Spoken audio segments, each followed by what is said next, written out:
میرا نام ڈاکٹر مہروز تھا، اور اگر کوئی باہر کی دنیا سے میری زندگی کو دیکھتا تو یہی کہتا کہ اس پوری دنیا میں مجھ سے زیادہ خوش قسمت، کامیاب اور امیر انسان کوئی دوسرا ہو ہی نہیں سکتا تھا۔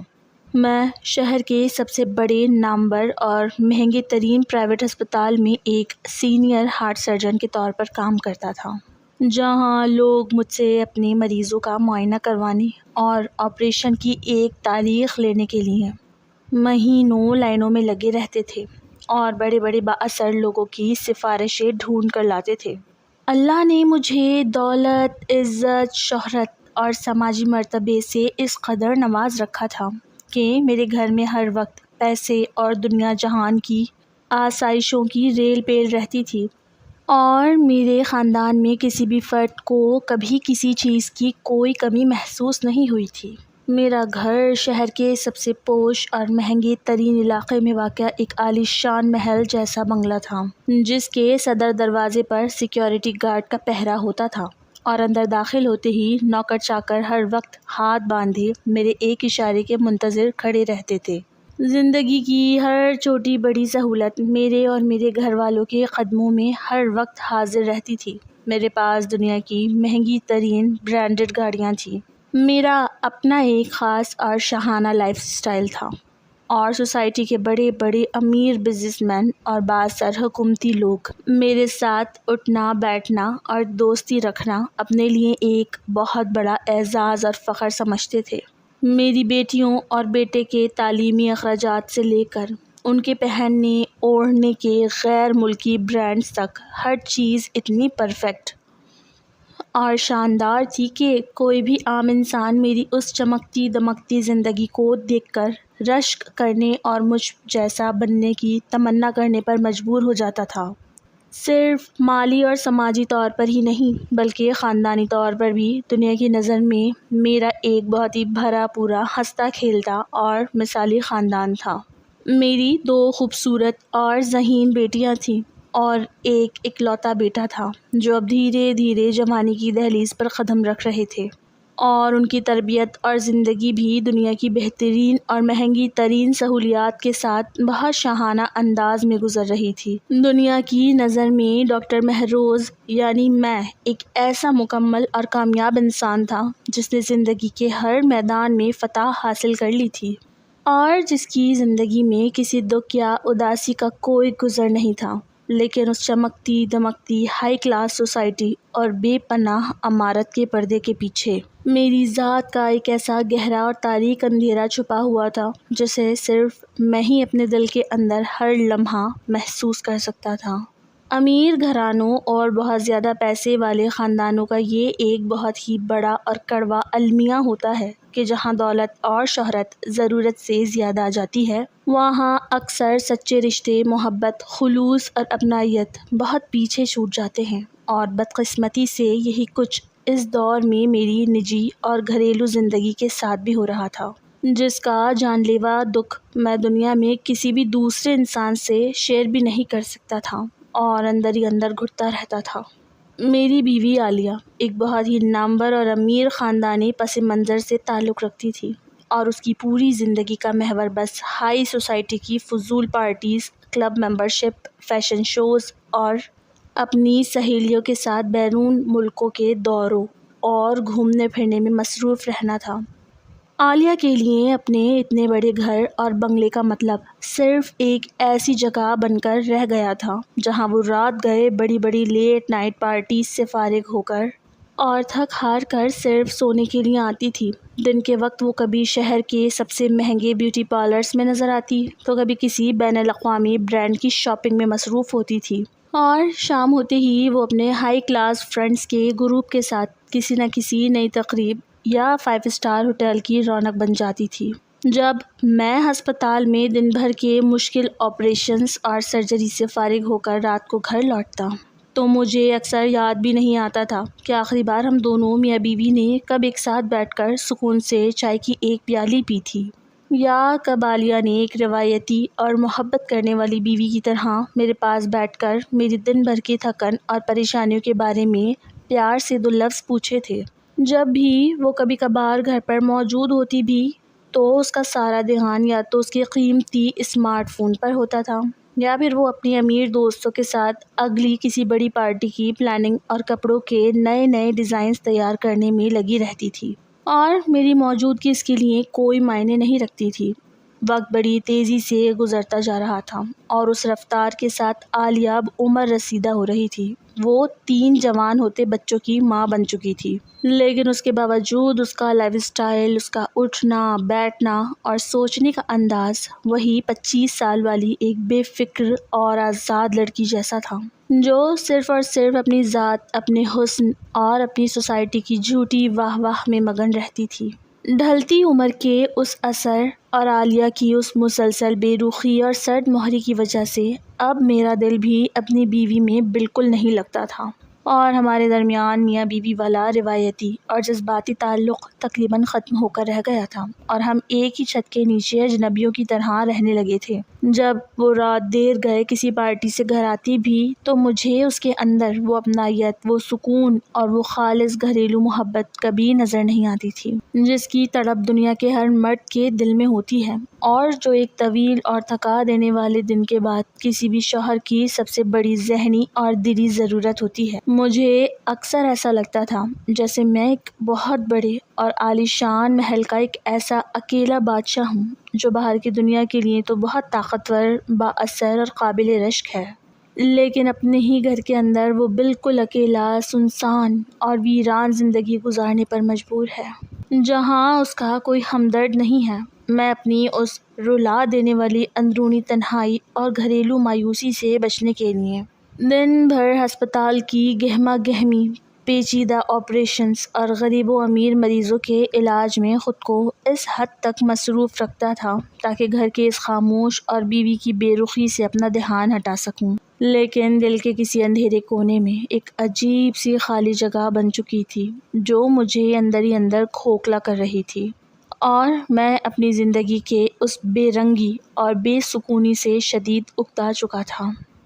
دن ایسے ہی گزر رہے تھے۔ ایک دوپہر میں روزانہ کی طرح ہسپتال کے پیچیدہ آپریشن سے فارغ ہو کر آفس میں بیٹھا ہوا تھا جب اچانک میرے ذاتی موبائل فون پر ایک انجان نمبر سے کال آئی جس نے میری زندگی کے سکون کو پہلی بار ایک گہرا جھٹکا دیا۔ فون کرنے والا ہمارے علاقے کے پولیس اسٹیشن کا ایک سینئر آفیسر تھا جس نے بہت ہی سنجیدہ اور افسوسناک لہجے میں مجھے بتایا کہ میرا اکلوتا جوان بیٹا دانیال شہر کے ایک بدنام زمانہ کیفے میں چند انتہائی خراب اور مجرمانہ پس منظر رکھنے والی لڑکوں کے ساتھ موجود تھا، جہاں پولیس نے چھاپہ مارا اور وہاں سے ممنوعہ منشیات اور دیگر غیر قانونی چیزیں برآمد ہوئیں۔ پولیس افسر نے میری عزت اور سماجی مرتبے کا لحاظ کرتے ہوئے دانیال کو ابھی لاک اپ میں نہیں ڈالا تھا، بلکہ مجھے فوراً وہاں پہنچنے کا کہا۔ یہ خبر سنتے ہی میرے پیروں تلے سے زمین نکل گئی، میرا سر چکرانے لگا اور مجھے لگا جیسے میرے ماتھے پر کسی نے خاندانی بدنامی کا ایک بہت بڑا داغ لگا دیا ہے۔ میں نے اپنی پوری زندگی ایمانداری اور عزت کمانے میں گزاری تھی، اور میرا بیٹا اس طرح کے گھٹیا اور آوارہ لڑکوں کی صحبت میں اٹھ بیٹھ رہا تھا۔ یہ بات میرے لیے ناقابل برداشت تھی۔ میں اپنی مہنگی گاڑی میں بیٹھ کر انتہائی تیز رفتاری کے ساتھ تھانے پہنچا، جہاں میں نے دیکھا کہ میرا جوان بیٹا سر جھکائے ایک کونے میں کھڑا تھا، اور اس کے چہرے پر کوئی شرمندگی نہیں تھی بلکہ ایک عجیب سی ڈھٹائی تھی۔ میں نے پولیس کے اعلیٰ حکام سے اپنے تعلقات اور اثر و رسوخ کا استعمال کرتے ہوئے کسی نہ کسی طرح معاملے کو وہیں دبا دیا، اور بھاری رقم دے کر اپنے بیٹے کو خاموشی سے گاڑی میں بٹھا کر گھر کی طرف روانہ ہو گیا، لیکن راستے بھر میرا دل خون کے آنسو رو رہا تھا، اور غصے کی ایک ایسی آگ میرے اندر بھڑک رہی تھی جو کسی بھی وقت پھٹ سکتی تھی۔ جب میں دانیال کو لے کر اپنے عالی شان بنگلے میں داخل ہوا تو گھر کا ماحول ہمیشہ کی طرح بالکل سرد اور خاموش تھا، کیونکہ میری بیوی عالیہ ابھی تک اپنی کسی نائٹ پارٹی سے واپس نہیں آئی تھی اور بچے اپنے اپنے کمروں میں بند تھے۔ میں نے دانیال کو سخت لہجے میں اپنے کمرے میں جانے کا حکم دیا اور خود لاؤنج کے صوفے پر بیٹھ کر عالیہ کا انتظار کرنے لگا۔ رات کے 2 بج چکے تھے جب عالیہ اپنے مخصوص ہائی کلاس فیشن کے کپڑوں میں ملبوس، چہرے پر ایک مصنوعی مسکراہٹ سجائے سہیلیوں کے ساتھ ہنستی ہوئی گھر کے اندر داخل ہوئی۔ اس کو دیکھ کر میرا سب جواب دے گیا اور میں نے انتہائی کڑوے اور سخت لہجے میں اسے پکارا، اور کہا کہ عالیہ ذرا یہاں بیٹھو اور دیکھو کہ تمہاری لاپرواہی اور شاپنگ پارٹیز کے شوق نے ہمارے بچوں کو کس تباہی کے دہانے پر لا کھڑا کیا ہے۔ عالیہ نے ہمیشہ کی طرح میری بات کو بہت ہلکا لیا اور اپنے قیمتی پرس کو میز پر رکھتے ہوئے بیزاری سے کہا کہ مہروز، رات کے اس پہر تمہیں لڑائی جھگڑے کا نیا بہانہ مل گیا ہے۔ میں دن بھر کی تھکی ہاری آئی ہوں اور تم مجھے اس طرح ڈانٹ رہے ہو جیسی میں کوئی گناہ گار ہوں۔ میں نے غصے سے چلاتے ہوئے کہا کہ ہاں تم گناہ گار ہو، کیونکہ آج تمہارا اکلوتا بیٹا تھانے میں منشیات فروشوں اور آوارہ لڑکوں کے ساتھ پکڑا گیا تھا، اور اگر میں بر وقت وہاں نہ پہنچتا تو کل پورے شہر کے اخبارات میں ہمارے خاندان کی تھو تھو ہو رہی ہوتی۔ میں نے عالیہ کی آنکھوں میں آنکھیں ڈال کر کہا کہ تم ایک ماں ہو، لیکن تمہیں یہ تک معلوم نہیں کہ تمہارا جوان بیٹا کن لوگوں میں اٹھتا بیٹھتا ہے، وہ کب گھر آتا ہے اور کیا کرتا ہے، کیونکہ تمہاری پوری زندگی بس کلبوں، پارٹیز اور فیشن شوز کے گرد گھومتی ہے۔ تم نے پیسے کو ہی سب کچھ سمجھ لیا ہے اور بچوں کی تربیت کو بالکل نظر انداز کر دیا ہے۔ میری یہ تلخ باتیں سن کر عالیہ کا چہرہ بھی غصے سے لال ہو گیا اور اس نے اپنا روایتی مغرور خاندانی لہجہ اختیار کرتے ہوئے مجھے الٹا سنانا شروع کر دیا اور کہا کہ مہروز اپنی زبان کو لگام دو اور اپنی اس ناکامی کا ملبہ مجھ پر ڈالنے کی کوشش ہرگز مت کرو۔ دانیال جتنا میرا بیٹا ہے اتنا ہی تمہارا بیٹا بھی ہے۔ اگر میں پارٹیز میں جاتی ہوں تو تم بھی تو دن رات اسپتال میں غائب رہتے ہو۔ تم نے کب بچوں کو وقت دیا ہے جو آج مجھ پر انگلی اٹھا رہے ہو؟ عالیہ نے صوفے پر بیٹھتے ہوئے انتہائی حقارت سے کہا کہ میں اپنی یہ شاندار اور پرسکون لائف اسٹائل اور اپنی ہائی سوسائٹی کی دوستوں کو ان فضول باتوں کی وجہ سے کبھی نہیں چھوڑ سکتی۔ اگر تمہیں بچوں کی اتنی فکر ہے تو تم خود اپنی سرجری اور ہسپتال کی مصروفیات کم کرو اور گھر پر بیٹھ کر بچوں کی چوکیداری کرو۔ مجھے مٹی کے مادو کی طرح گھر میں قید کرنے کا خواب دیکھنا بند کر دو، کیونکہ میں اپنی آزادی پر کوئی سمجھوتا نہیں کروں گی۔ عالیہ کی اس سنگ دلی اور بے رخی نے میرے دل پر خنجر کا کام کیا۔ میں نے محسوس کر لیا کہ اس عورت کے دل میں نہ تو میرے لیے کوئی محبت باقی رہ گئی ہے اور نہ ہی اسے اپنے بچوں کے مستقبل کی کوئی پرواہ ہے۔ وہ امارت کے نشے میں اس حد تک اندھی ہو چکی ہے جہاں اخلاقیات اور خاندانی اقدار کی کوئی اہمیت نہیں ہوتی۔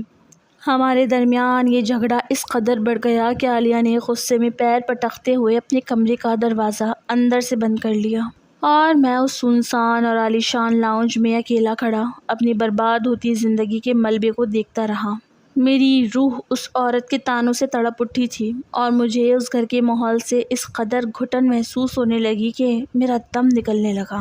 میں نے رات کے اس آخری پہر اپنی گاڑی کی چابیاں اٹھائیں اور بنا کچھ سوچے سمجھے اسپتال کی طرف نکل پڑا، کیونکہ اس وقت اسپتال کا وہ ماحول ہی میری واحد پناہ گاہ تھا جہاں میں اپنے اس شدید ذہنی کرب کو بھول سکتا تھا۔ جب میں اسپتال پہنچا تو وہاں ہر طرف نائٹ شفٹ کی وجہ سے گہری خاموشی اور دھیمی لائٹس کا راج تھا اور کوریڈور میں صرف مشینوں کی دھیمی دھیمی آوازیں گونج رہی تھی۔ ڈیوٹی پر موجود نائٹ اسٹاف اور جونیئر ڈاکٹرز مجھے اس وقت اسپتال میں دیکھ کر شدید حیران ہوئے، کیونکہ ایک سینئر سرجن کا رات کے اس پہر بغیر کسی شیڈیول کے آنا انتہائی غیر معمولی بات تھی۔ لیکن میں نے ان کے سوالیہ چہرے کو نظر انداز کرتے ہوئے نائٹ ڈیوٹی کے انچارج سے کہا کہ آج رات کی تمام ایمرجنسی ڈیوٹی اور نائٹ شفٹ میں خود سنبھالوں گا اور وہ جا کر آرام کر سکتے ہیں۔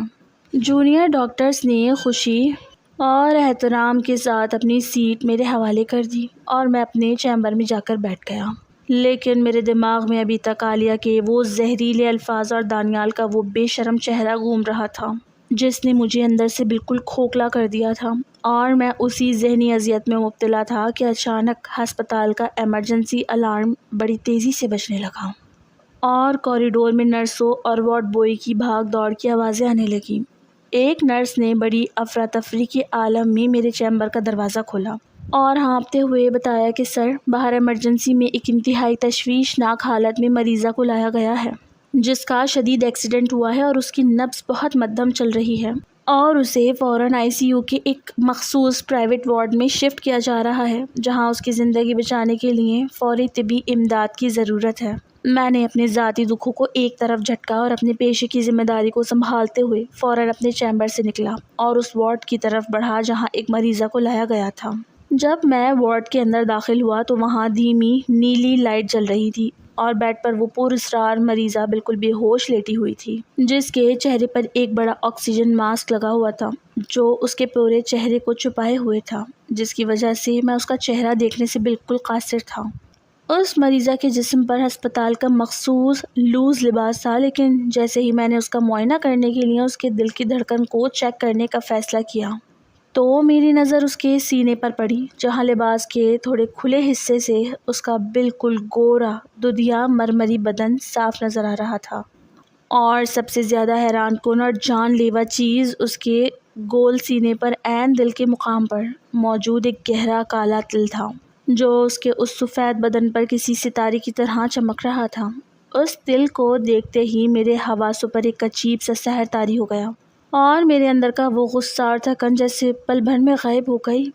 ایک ڈاکٹر ہونے کے ناطے یہ ایک انتہائی گھٹیا اور شرمناک حرکت تھی جو میں نے کی تھی کہ میں مریضہ کو بالکل اکیلا پا کر اور اس کے حسن کے سحر میں مبتلا ہو کر اس کے لباس کے اندر مزید جھانکنے لگا، اور اس کے اس خوبصورت اور بے داغ جسم کو دیکھنے کی ہوس میرے دماغ پر پوری طرح سے حاوی ہو گئی۔ اگر اس وقت کوئی نرس یا ہسپتال کا ملازم اچانک اندر آ جاتا اور مجھے یہ سب کرتے ہوئے پکڑ لیتا تو سوسائٹی میں میرا پورا کریئر، میری عزت اور میری زندگی ہمیشہ کے لیے برباد ہو سکتی تھی۔ لیکن اس وقت میں اپنے حواس کھو چکا تھا اور اس عورت کے جسم کا وہ سحر اور وہ مخصوص کالا تل میری روح کے اندر تک اتر گیا تھا۔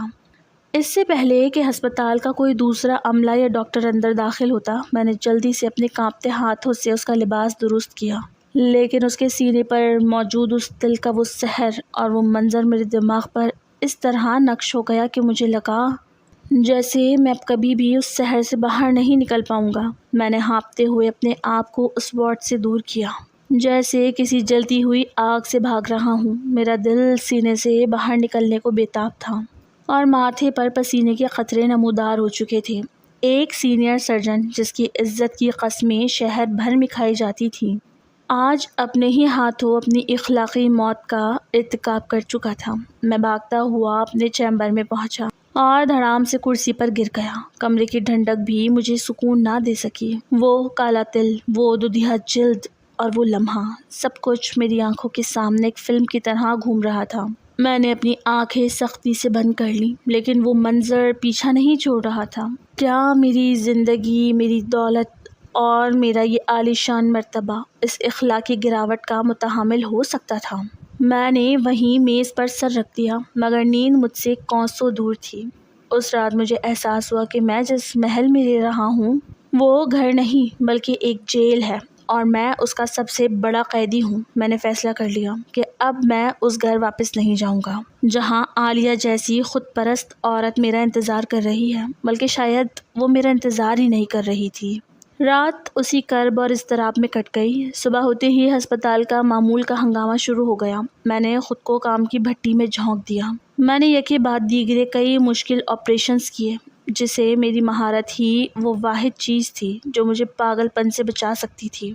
جونیئر ڈاکٹرز اور نرسیں میرے اس جنونی رویے کو دیکھ کر حیران تھے، مگر کسی کی ہمت نہ ہوئی کہ مجھ سے کچھ پوچھ سکے۔ دوپہر تک میں ہسپتال کی فائلز اور مریضوں کے معاملات میں اس قدر غرق رہا کہ وقت کا گزرنا محسوس ہی نہ ہوا۔ یہ ایک قسم کا فرار تھا، اپنے گھر سے، اپنی بیوی سے اور اپنے اندر کے اس مجرم سے فرار۔ ہسپتال کی دیواریں جو پہلے مجھے دبی دبی لگتی تھیں، اب مجھے ایک پناہ گاہ محسوس ہونے لگی تھی۔ میں نے گھر والوں کے فون کالز کو نظر انداز کر دیا، یہاں تک کہ عالیہ کی کال بھی آئی، جسے میں نے ایک جھٹکے کے ساتھ کاٹ کر فون بند کر کے دراز میں ڈال دیا۔ شام کا سورج ڈھل رہا تھا اور ہسپتال کے کوریڈور میں سائے لمبے ہو رہے تھے۔ میرا دن بھر کا تھکن سے چور وجود اب مزید کام کرنے سے انکاری تھا۔ میں نے اپنی قیمتی گاڑی کی چابیاں اٹھائیں اور ہسپتال کے پورچ کی طرف بڑھا۔ میں نے سوچا کہ اب شاید گھر جانا ہی پڑے گا، کیونکہ اس کے سوا کوئی چارہ نہیں تھا۔ مگر جیسے ہی میں اپنی گاڑی میں بیٹھا اور ہسپتال کے گیٹ سے باہر نکلا، سڑک پر ٹریفک کے ہجوم میں ایک جانی پہچانی گاڑی نے میری توجہ اپنی طرف مبذول کرائی۔ وہ عالیہ کی گاڑی تھی۔ میں نے اپنا رخ اس کی طرف موڑا۔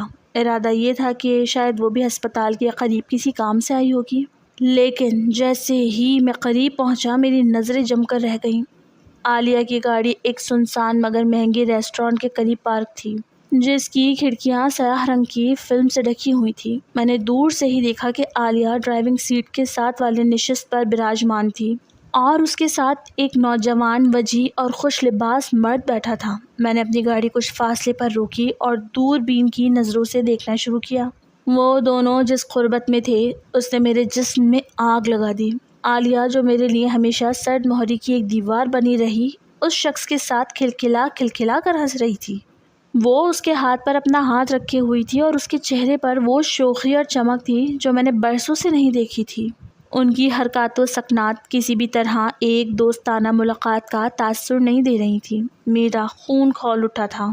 ایک عجیب سا جنون میرے دماغ پر سوار ہو گیا، جیسے کسی نے میرے اندر موجود سارے صبر کے باندھ توڑ دیے ہوں۔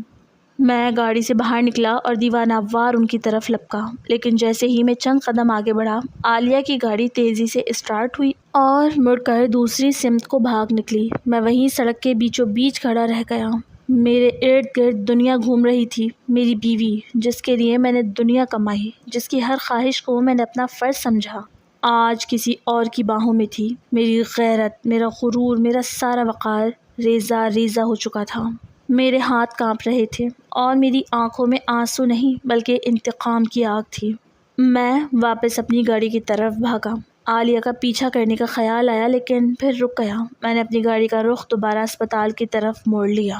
میرا گھر اب میرے لیے ہمیشہ کے لیے مردہ ہو چکا تھا۔ میرا دل ایک وحشی جانور کی طرح دھڑک رہا تھا۔ میں نے ہسپتال پہنچ کر اپنی گاڑی گیٹ پر ہی چھوڑی اور تیز قدموں سے واپس اپنے اسی چیمبر کی طرف بڑھا۔ میں پاگل ہو چکا تھا اور اب مجھے صرف اور صرف اس وحشت کو ٹھنڈا کرنے کا راستہ چاہیے تھا۔ میری زندگی کا وہ آخری ٹکڑا جو بچا تھا، میرا خاندانی وقار، آج عالیہ نے اپنی بے وفائی سے ہمیشہ کے لیے مٹا دیا تھا۔ میں نے اپنے چیمبر میں پہنچتے ہی دروازہ اندر سے بند کر دیا اور اپنی کرسی پر بیٹھ کر کانپتے ہاتھوں سے اپنا ذاتی موبائل فون نکالا۔ میرا پورا وجود غصے اور صدمے سے آگ کی طرح دہک رہا تھا اور دماغ میں ایک ہی وقت میں ہزاروں خیالات گردش کر رہے تھے۔ میں نے شہر کے ایک انتہائی با اثر اور خفیہ نیٹ ورک رکھنے والے اپنے ایک پرانے دوست کو کال ملائی، جو شہر کے تمام بڑے ہوٹلوں اور اشرافیہ کی سرگرمیوں پر گہری نظر رکھتا تھا۔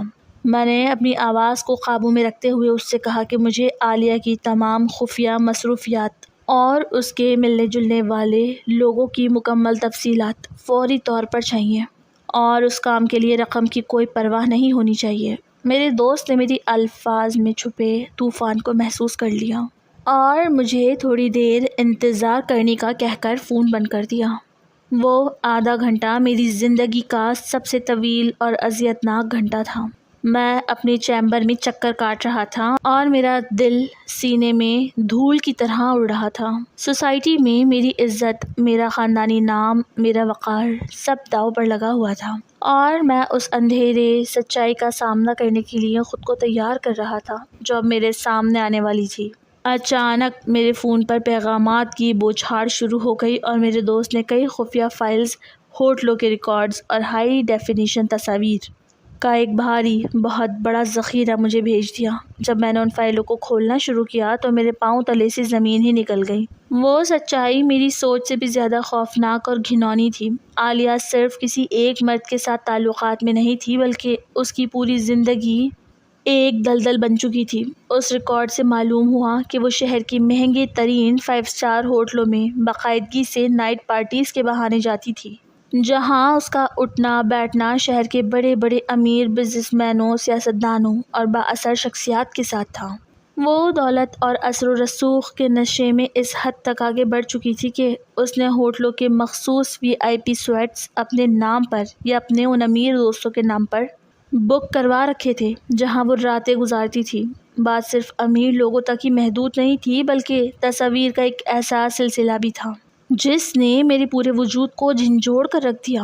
عالیہ اپنی عمر سے آدھی عمر کے جوان لڑکوں اور فیشن انڈسٹری کے نئے ماڈلز کے ساتھ انتہائی نازیبا حالت میں دکھائی دے رہی تھی۔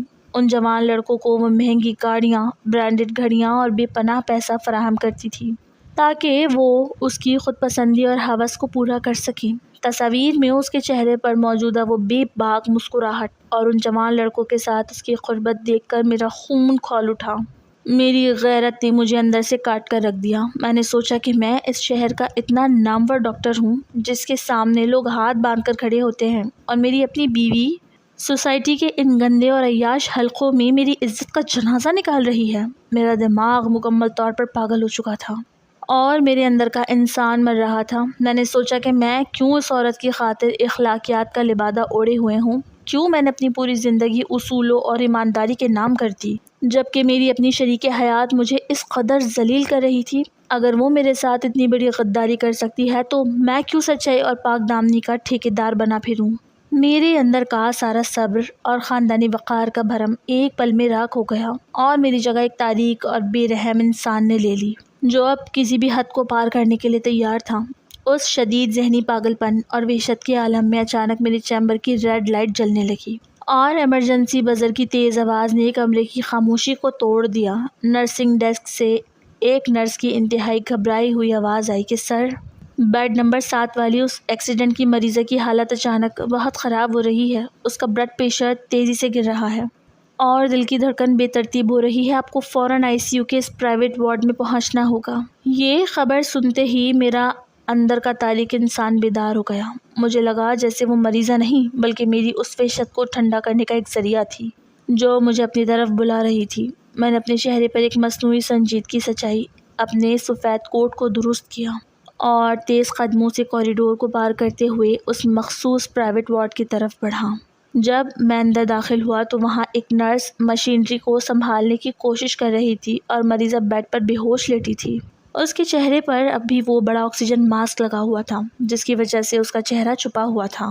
میں نے مریضہ کے مانیٹر پر ایک نظر ڈالی اور پھر انتہائی مہارت کے ساتھ نرس سے کہا کہ اس مریضہ کو ایک خاص لائف سیونگ انجیکشن کی ضرورت ہے جو صرف ہسپتال کے مین بیسمنٹ اسٹور روم میں موجود ہے۔ تم فوراً جاؤ اور وہ انجیکشن لے کر آؤ۔ نرس نے میری بات پر بھروسہ کیا اور تیزی سے وارڈ سے باہر نکل گئی۔ جیسے ہی نرس باہر گئی میں نے بنا کوئی وقت گنوائے پیچھے مڑ کر وارڈ کا بھاری دروازہ اندر سے مقفل کر دیا، اور اب اس کمرے میں صرف میں تھا، وہ بے ہوش مریضہ تھی اور مشینوں کی دھیمی دھیمی بیپ کی آوازیں تھیں۔ کمرے کی نیلی روشنی میں اس کا وجود ایک سحر انگیز منظر پیش کر رہا تھا۔ میرے دماغ میں عالیہ کی وہ تصاویر اور ہوٹلوں کے وہ مناظر ابھی گھوم رہے تھے جنہوں نے مجھے ایک درندے میں تبدیل کر دیا تھا۔ میں آہستہ آہستہ بیڈ کے قریب پہنچا۔ میرا دل بہت تیزی سے دھڑک رہا تھا، لیکن اس بار اس میں کوئی خوف نہیں تھا بلکہ ایک عجیب سا سحر اور انتقام کا جذبہ تھا۔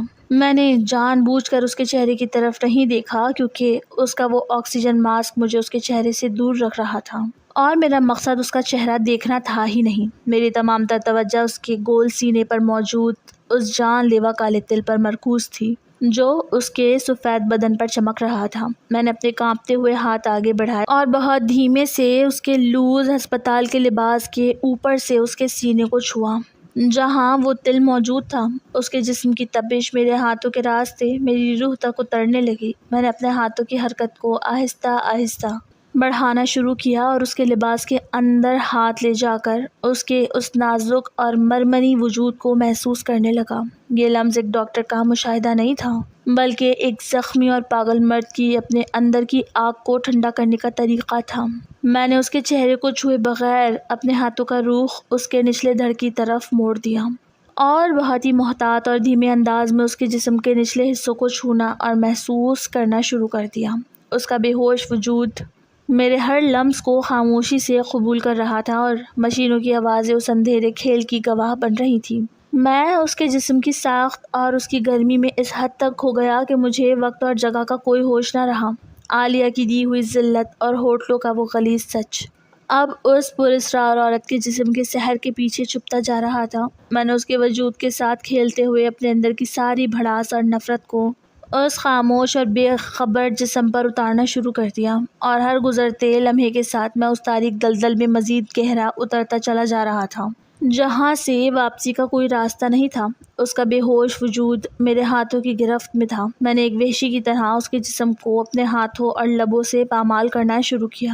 میں نے اپنی تمام تر نفرت اور انتقام کی آگ اس کے جسم کے ہر حصے پر انڈیل دی جو میرے ہاتھوں کی زد میں تھا۔ میں نے جان بوجھ کر کسی قسم کے اخلاقی تقاضوں کو پس پش ڈال دیا تھا۔ اور صرف اس کے وجود کی تذلیل کر رہا تھا، لیکن میں نے اس کے چہرے کی طرف نظر اٹھانے کی ہمت نہ کی کیونکہ اس کے نقاب پوش چہرے میں مجھے شاید اپنی شکست کا سامنا کرنا پڑتا۔ میں اس کی بے حسی کو اپنی فتح سمجھ رہا تھا۔ میں گویا اپنی بیوی کی دھوکہ دہی کا بدلہ ایک بے خبر انسان سے لے رہا تھا۔ میرا یہ عمل کسی جنون کی آخری حد تک پہنچ چکا تھا جب اچانک وارڈ کے دروازے پر دستک ہوئی اور نرس کی آواز نے میرے اس سیاہ عمل میں خلل ڈال دیا۔ سر، کیا آپ نے انجیکشن لگا دیا؟ مجھے واپس آنے میں تھوڑی تاخیر ہو گئی۔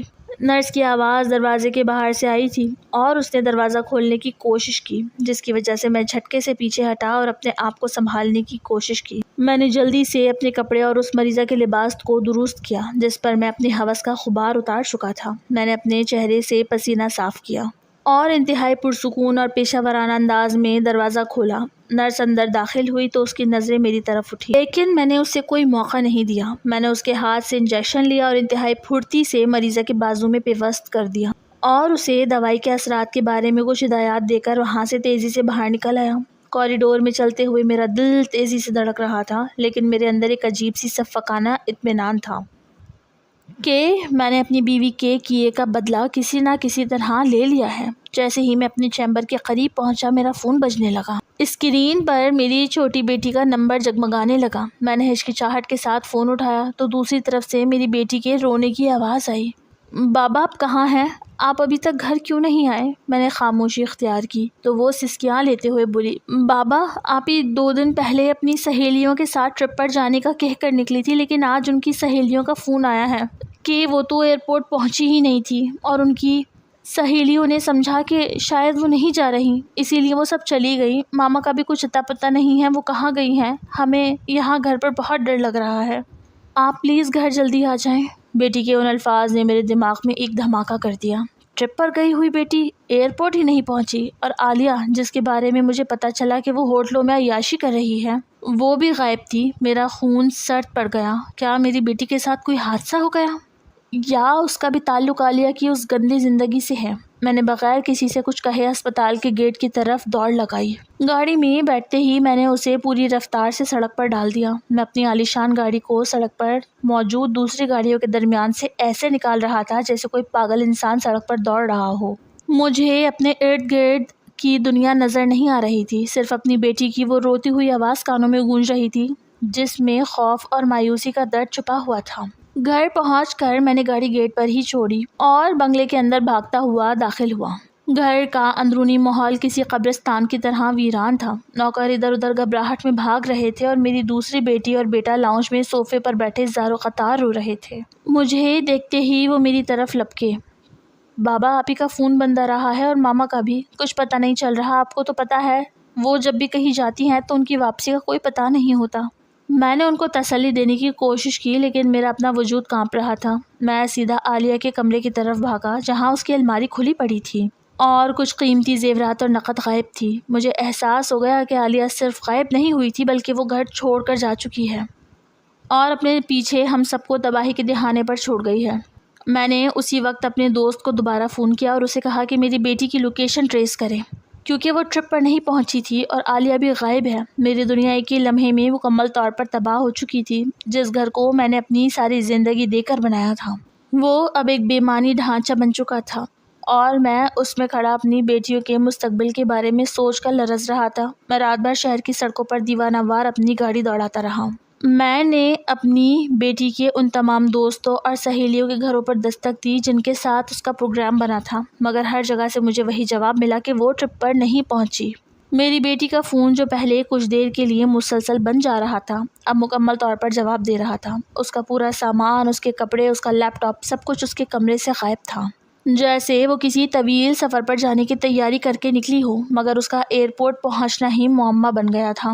میں نے شہر کی سب سے قابل جاسوسوں کی خدمت حاصل کی، انہیں منہ مانگی رقم دی اور ہدایت کی کہ وہ کسی بھی قیمت پر میری بیٹی کا سراغ لگائیں۔ میں نے تھانے جا کر FIR درج کروائی، اپنے اثر و رسوخ کا استعمال کیا کہ پولیس فوراً حرکت میں ہے، مگر ہر طرف سے مایوسی ہی ہاتھ آئی۔ پولیس کی ابتدائی تفتیش سے یہ اشارہ ملا کہ میری بیٹی کے فون کی آخری لوکیشن شہر کے مضافات پہ واقع ایک ویران علاقے میں بند ہوئی تھی، جہاں اس کے بعد کوئی نشان نہیں مل رہا تھا۔ 2 دن اور 2 راتیں میں نے ایک زندہ لاش کی طرح سڑکوں کی خاک چھانی۔ میں نے ہر اس جگہ کو کھنگالا جہاں عالیہ اور اس کے دوستوں کا آنا جانا تھا، مگر مجھے اپنی بیٹی کے بارے میں کوئی سراغ نہ ملا۔ کیا وہ عالیہ کی ان غیر قانونی سرگرمیوں کا شکار ہو گئی تھی؟ کیا کسی نے اسے انتقام کے طور پر اغوا کیا تھا؟ یا وہ اپنی ماں کی اس گندی زندگی سے تنگ آ کر خود کہیں دور نکل گئی تھی؟ یہ سوالات میرے دماغ کو ہتھوڑوں کی طرح پیٹ رہے تھے۔ میری طاقت، میرا پیسہ، میرا اثر و رسوخ، سب کچھ اس وقت بے بس دکھائی دے رہا تھا۔ جاسوسوں کے پاس بھی کوئی جواب نہیں تھا۔ ان کے مطابق میری بیٹی کی گمشدگی کسی پیشہ ورانہ منصوبے کا حصہ لگ رہی تھی جس میں کوئی بھی ثبوت پیچھے نہیں چھوڑا گیا تھا۔ تھک ہار کر 2 دن کی مسلسل تلاش اور ذہنی اذیت کے بعد میرا وجود بالکل نڈال ہو چکا تھا۔ گھر میں اپنی دوسری بیٹی کے خوفزدہ چہرے کو دیکھنے کی ہمت مجھ میں نہیں رہی تھی۔ میں نے گاڑی کا رخ اسپتال کی طرف موڑ لیا کیونکہ میرا گھر اب میرے لیے ایک جیل سے زیادہ کچھ نہیں تھا جہاں ہر دیوار میری ناکامی کا مذاق اڑا رہی تھی۔ اسپتال کے گیٹ پر پہنچ کر میں نے اپنی گاڑی پارک کی۔ میں ایک ٹوٹی ہوئی روح کی طرح بکھرے ہوئے بالوں اور سنبھلے ہوئے حواس کے ساتھ کوریڈور میں داخل ہوا۔ میرا سارا دھیان اپنی گمشدہ بیٹی کی طرف تھا، مگر جیسے ہی میں ICU کے اس مخصوص وارڈ کے قریب پہنچا جہاں وہ پراسرار مریضہ داخل تھی، میرے قدم خود بخود رک گئے۔ اس مریضہ کا ہونا، اس کا وہ جان لیوا کالا تل اور میری زندگی کا یہ بھیانک موڑ، مجھے محسوس ہوا جیسے یہ سب آپس میں جڑے ہوئے ہیں۔ مجھے یقین ہو چلا کہ مجھے میرے گناہ کی سزا مل رہی ہے۔ میں نے ICU کے ڈیوٹی اسٹیشن کی طرف دیکھا جہاں نرسیں معمول کے کاموں میں مصروف تھیں۔ میں نے اپنا سفید کوٹ پہنا اور آہستہ آہستہ اس کمرے کی طرف بڑھا جہاں وہ عورت اب بھی موت اور زندگی کی کشمکش میں پڑی تھی۔ میں جانتا تھا کہ اب میری زندگی میں کچھ بھی پہلے جیسا نہیں رہا تھا۔ اس لمحے جب میں نے اس وارڈ کا دروازہ کھولا تو میرے اندر ایک عجیب سی لرزش تھی۔ 2 دن کی مسلسل تلاش اور بیٹی کی گمشدگی کے غم نے مجھے اندر سے توڑ کر رکھ دیا تھا۔ میرا دل شدت ندامت سے پھٹ پڑا تھا۔ مجھے بار بار وہ گھناؤنا منظر یاد آ رہا تھا جو میں نے اسی کمرے میں اس بے ہوش مریضہ کے ساتھ کیا تھا۔